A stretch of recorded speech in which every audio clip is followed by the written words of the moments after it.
My name is Bobby Moren. I currently am the Director of Youth Ministry at St. Michael's Catholic Church in Bedford, Texas.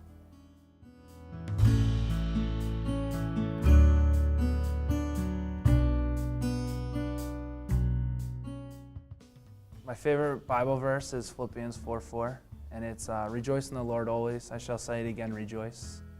And it just reminds me that life is supposed to be joyful and not burdensome.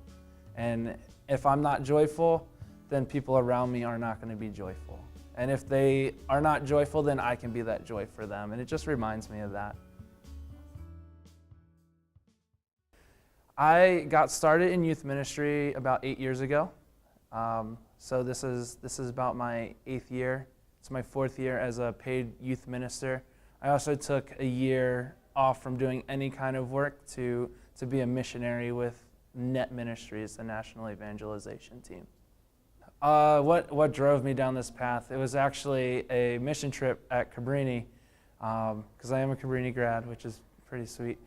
But we went to Rosta de Cristo, the spring mission trip. I was the first class to ever go to Duran, Ecuador, and we went to a leprosy hospital, and I met this man, Don Segundo, and he was just final stages of leprosy. His fingers were clenched like this. He had no legs, no upper jaw, could only see shadows, and he called me a cowboy for Christ. And in college, I wasn't always the most religious or the holiest person, but he called me a cowboy for Christ. And, I was just like, yeah, right, I'm going to go home and go hang out with the baseball team or the soccer team and go to a party type thing. But he really started changing my life at that moment. I changed from elementary ed to religious studies. And ever since then, I got involved with my younger brother's youth group. And I just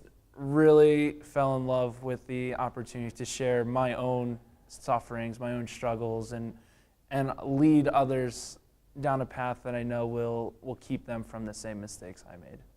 The best story I've ever had was last year. We had a girl that was struggling with self-mutilation and depression and everything, and I told her that she really should go on a Steubenville conference, and she came back, and then as we got off the bus, she looked at me and she was like, "You saved my life." So just seeing the fruit and knowing that the teens are hurting, but when they come to you and they're like, "You brought me to a place in my life that it actually saved my life. I had everything written out. I had a plan to do it, but I couldn't do it because I was going on this trip." And it's just one of those moments where you're like, okay, God totally did something amazing through my yes.